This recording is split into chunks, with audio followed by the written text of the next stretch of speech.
नमस्कार दोस्तों, स्वागत है आप सभी का फिर से हमारे चैनल नॉलेज अड्डा 365 पे। दोस्तों, आपके लिए फिर से टेक्नीशियन की भर्ती जो है आ गई है और इसके बारे में हम एक एक डिटेल्स आपको लेकर के आए हैं। वीडियो लंबी है, आप वीडियो में लास्ट तक बने रहें, एक एक चीज़ मैं आपको समझाऊंगा। चलिए देखिए, ओपनिंग डेट इसकी जो है टेक्नीशियन में दो तरह के पदों के लिए भर्ती निकाली गई है, टेक्नीशियन ग्रेड 1 और टेक्नीशियन ग्रेड 3। इसकी फॉर्म भरने की शुरुआत 9 मार्च से होगी और इसकी लास्ट जो डेट होगी दोस्तों वो 8 अप्रैल तक की होगी। तो ये देखिए, इसमें जो है टेक्नीशियन में आपको जो है दो तरह की पोस्ट निकाली गई है, टेक्नीशियन ग्रेड 1 सिग्नल और टेक्नीशियन ग्रेड 3 का। ग्रेड 1 की बात करें तो ये लेवल 5 की जो है वैकेंसी है। इसकी बेसिक पे 29,200 है। मेडिकल B1 स्टैंडर्ड की है और इसकी एज जो है 18 से 36 साल की है और इसमें टोटल वैकेंसी लगभग 1100 है। टेक्नीशियन ग्रेड 3 की बात करें तो ये लेवल 2 की जो है वैकेंसी है। इसकी बेसिक पे 19,900 है और इसकी एज 18 से 33 साल है और इसमें जो है लगभग 8,000 जो है बहाली, यानी टोटल जो है आपको 91 से 44 पदों के लिए जो है भर्तियां निकाली गई है। अगर एज रिलैक्सेशन की बात करें तो एज जो है आप में इसमें छूट जो है शामिल है, यानी 18 से 36 और 18 से 33 इसमें जो है आपको एज बढ़ा करके दी गई है। चलिए अब इन पोस्टों के डिटेल्स के बारे में बात करते हैं कि कौन कौन से पोस्ट में आप लोग एलिजिबल है। देखिए, टेक्नीशियन ग्रेड 1 सिग्नल की बात करें तो इसमें आप जो है, यदि आप ग्रेजुएशन फिजिक्स से, इलेक्ट्रॉनिक्स से या कंप्यूटर साइंस से या इंस्ट्रूमेंटेशन से कर रखे हैं तो, या जो है आप इसमें यदि आप ग्रेजुएशन पास है, BSc पास है इन सब्जेक्टों से, तो आप इस पोस्ट को भर सकते हैं।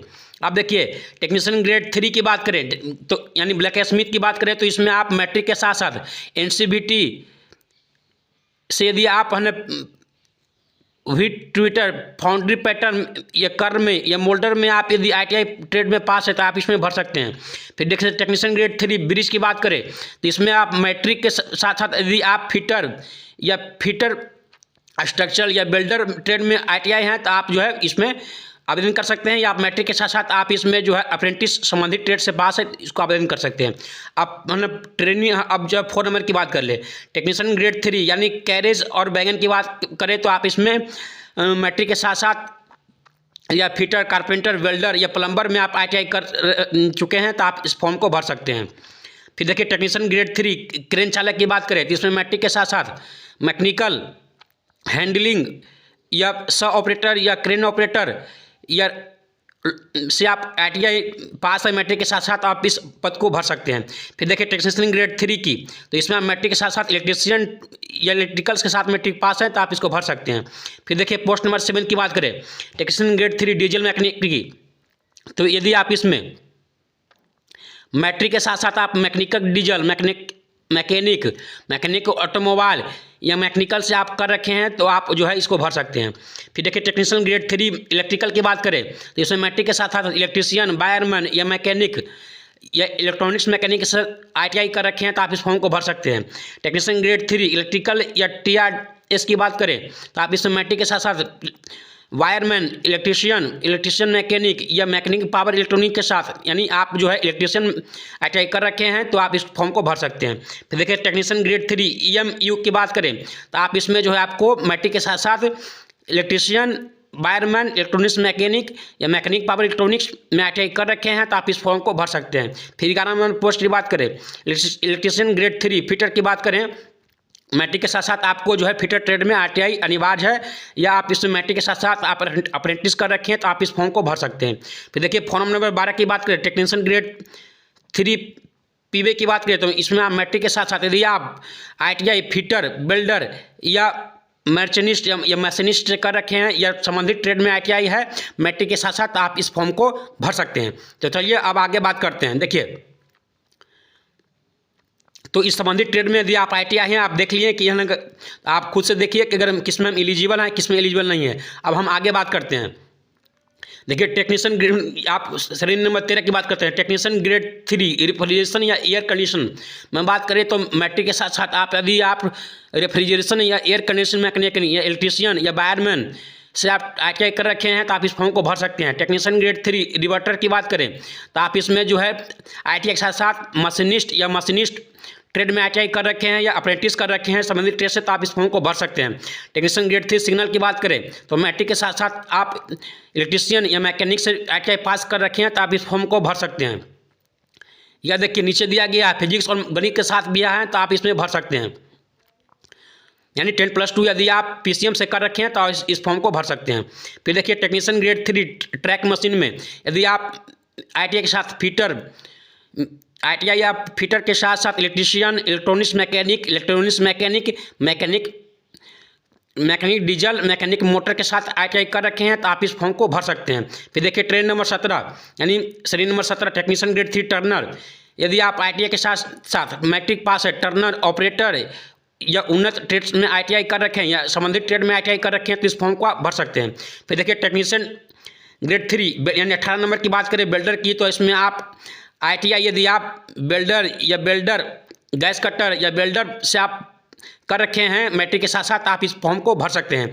तो आप देख लीजिए कि कौन कौन से आप पोस्ट में एलिजिबल हैं, कौन कौन से पोस्ट में एलिजिबल नहीं है। अब देखिए बात करें, आप में मेडिकल फुली फिट होना चाहिए। एज देखिए, एज आपका जो दोस्तों 1/7/2024 से जो है आपको काउंट होगी, यानी आप 1/7/2024 तक या 18 साल पूर्ण रहा है तो आप इस फॉर्म को भर सकते हैं, या 1/7/2024 तक 18 से 36 साल पूरा हो रही है तो आप अधिकतम तो आप इस फॉर्म को भर सकते हैं। यदि आप ग्रेड 1 सिंगल की बात करें तो इसकी जो है एज है 18 से 33 साल है। फिर इसमें बताया गया है कि आप जो है इसमें एक सेक्शन 18/4/2024 से आपको जो है। फिर देखिए फॉर्म फी की बात करें, यदि आप जनरल कैंडिडेट हैं या ओबीसी कैंडिडेट हैं या ईडब्ल्यूएस कैंडिडेट हैं तो आपको इस फॉर्म भरने में 500 रुपये लगेंगे। यानी आप जो है, और उसके बाद आप SC ST या एक्स सर्विसमैन कैंडिडेट है या फीमेल कैंडिडेट है या ट्रांसजेंडर है तो आपको इस फॉर्म को भरने में 250 रुपये लगेंगे। और जैसा कि रेलवे से पहले से प्रावधान है कि यदि आप एग्जाम में बैठते हैं तो आपको 500 में से 400 रुपये रिफंड कर दिए जाएंगे, और यदि आप SC ST या एक्स सर्विसमैन कैंडिडेट हैं तो आपको फॉर्म परीक्षा में बैठने पर पूरे पैसे जो है आपको वापस कर दिए जाएंगे। ये पैसे तभी वापस किए जाएंगे जब आप एग्जाम में बैठेंगे। आप और हर एक फॉर्म को आपको भरने के लिए, यानी ग्रेड 1 और ग्रेड 3 को भरने में अलग अलग फॉर्म आपको भरना पड़ेगा। देखिए अगला एज लिमिट जो है आपको टेक्नीशियन ग्रेड 1 सिग्नल का 18 से 33 साल है।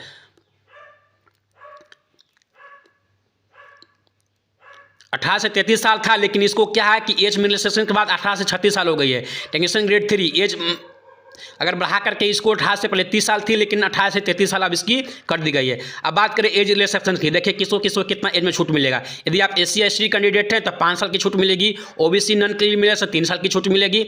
एक सर्विसमैन है, यदि आप एक सर्विसमैन है तो आपको 3 साल की छूट मिलेगी। यदि आप एक सर्विसमैन है ना ओबीसी से हैं तो आपको 6 साल की छूट मिलेगी। यदि आप एक सर्विसमैन SC ST से हैं तो 8 साल की छूट मिलेगी। यदि आप PWD कैंडिडेट हैं तो आप देखिए कि है ना जो है UR वालों के लिए ये रूल्स के लिए 10 साल के लिए है, फिर OBC NCL वालों के 13 साल के लिए है।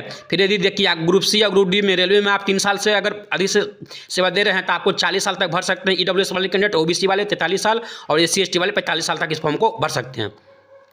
फिर आप भी देखिए, जो कैंडिडेट जो है आपको सेंट्रल गवर्नमेंट या स्टेट गवर्नमेंट में आप नौकरी कर रहे हैं तो आपको जो है यदि आप सिलेक्शन उसमें हो जाता है तो आप उसको उस टाइम जो है आपको NOC देना होगा। यानी आप अभी से आप NOC के लिए जो है आप फॉर्म अप्लाई कर दें ताकि आपको बाद में जाकर दिक्कत ना हो। अब देखिए रिक्रूटमेंट प्रोसेस कैसे होगा। इसमें आपको दोनों एग्जाम में आपको सिर्फ CBT 1 होगा, CBT 1 उनके बाद आपको DB होगा, उसके बाद मेडिकल होगा। इसके आधार पर जो है आपको जो है सिलेक्शन किया जाएगा। तो ये बहुत बड़ी बदलाव है, पहले 2 एग्जाम होते थे, लेकिन आप जो है आपको सिर्फ टेक्नीशियन के पदों के लिए सिर्फ एक ही एग्जाम होगा, और उसके बाद जो है और वही आपका जो है डिसाइसिव होगा। यानी आपको जो है इसमें सिर्फ CBT 1 होंगे, चाहे ग्रेड 1 की बात करें चाहे ग्रेड 3 की बात करें।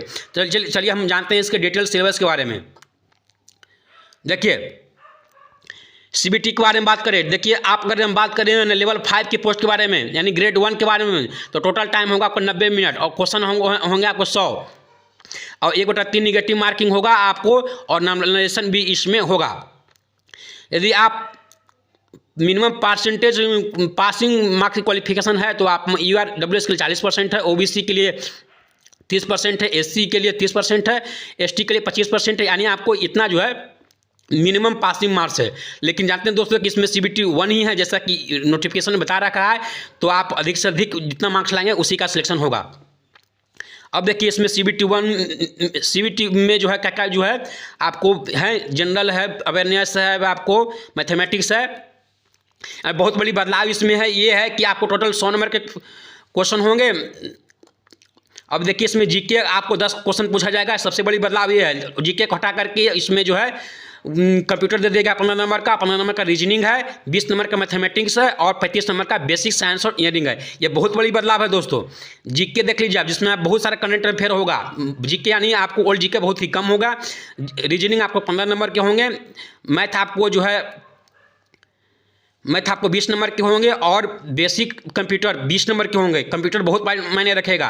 बेसिक्स और साइंस इंजीनियरिंग आपको 35 नंबर का होगा। ये टोटल जो आपको 100 नंबर क्वेश्चन होंगे और प्रत्येक क्वेश्चन 1 नंबर का होगा और इसमें जो आपको नेगेटिव मार्किंग जो है 1/3 होगी, यानी आप 3 क्वेश्चन गलत करने पर आपके 1 नंबर जो है घट जाएंगे। तो ये बहुत बड़ी बदलाव है दोस्तों। पहले 2 CBT होता था, हालांकि इसमें CBT एक ही होगा जो आपको सिलेक्शन जो है आपको तय करेगा।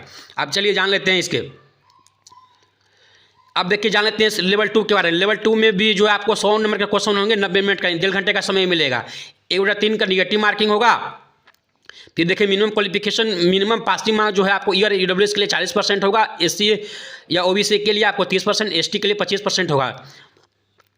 देखिए इसके सिलेबस के बारे में बात किया। देखिए इसमें सिलेबस में सबसे बड़ा प्रश्न ये है कि मैथमेटिक्स होगा 25 नंबर का, ये तो सही है। आपको जनरल इंटेलिजेंस एंड रीजनिंग भी 25 नंबर का होगा, ये भी ठीक है। जनरल साइंस, यही देखिए टेक्नीशियन में जनरल साइंस, बेसिक साइंस और इंजीनियरिंग से क्वेश्चन हो ऐसा हो ही नहीं सकता। यहाँ पर देखिए जनरल साइंस दिया है 40 नंबर का, यही हमें गलत लग रहा है। यहाँ पे बेसिक साइंस और इंजीनियरिंग दिया जाना चाहिए था, लेकिन यहाँ पे सिर्फ साइंस लिखा हुआ और जनरल अवेयरनेस 10 नंबर का। लेकिन मेरे अनुसार से वो जो है बेसिक साइंस और इंजीनियरिंग के जो क्वेश्चन होंगे वो 40 नंबर का होगा। और टेक्नीशियन के पद में बेसिक साइंस और इंजीनियरिंग से क्वेश्चन ना हो ऐसा हो ही नहीं सकता। आप हिंदी में देखिए कि उसमें बेसिक साइंस और इंजीनियरिंग दिया हुआ है, लेकिन इंग्लिश में ऐसा नहीं दिया गया। लेकिन देखिए रेलवे क्या जो इससे क्वालिफिकेशन निकालती है। मुझे लगता है कि यहाँ पर जो जनरल साइंस की जगह बेसिक साइंस और इंजीनियरिंग के जो है 40 क्वेश्चन होंगे, ऐसा रेलवे की तरफ से स्पष्टीकरण आएगा। चलिए आप आगे जानते हैं इसके। देखिए ये विभिन्न जो है आपको ये बताया गया है कि कौन कौन से आपको डॉक्यूमेंट्स लगेंगे। तो आपको रिसेंट क्लियर फोटो चाहिए